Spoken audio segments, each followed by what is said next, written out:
Kalau kita mengatakan Allahumma sholli ala Sayyidina Muhammad, saya pakai Sayyidina ya. Saya pernah sholawat itu tidak pakai Sayyidina, ditegur sama guru. Mursyid saya yang tegur, jangan biasakan bersalawat tidak pakai Sayyidina. Saya tanya, kenapa Pak Kiai? Dia bilang, kalau kau mengatakan Allahumma sholli ala Muhammad, Muhammad itu banyak. Muhammad Yusuf, Muhammad Karim, banyak Muhammad. Tapi kalau kau bilang Allahumma sholli ala Sayyidina Muhammad, pasti Rasulullah, tidak ada yang lain. Itu pesan beliau. Makanya saya pakai Sayyidina. Ya. Di luar dari konteks dalam sholat, saya tidak mau perdebatkan di situ. Jadi Allahumma sholli ala Sayyidina Muhammad wa ala ali Sayyidina Muhammad. Kita kan baca begitu.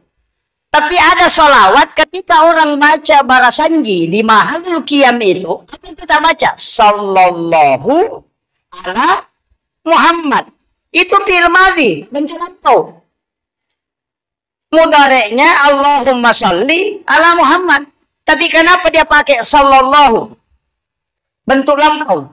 Itu karena yang pertama diciptakan adalah nurnya, maka nur itulah salawatnya sallallahu ala Muhammad. Allahumma sholli itu yang bentuk fisik dengan nurnya. Makanya kalau orang tanya, mana salawat nur Muhammad? Sallallahu ala Muhammad. Itulah yang disebut dengan salawat Jibril.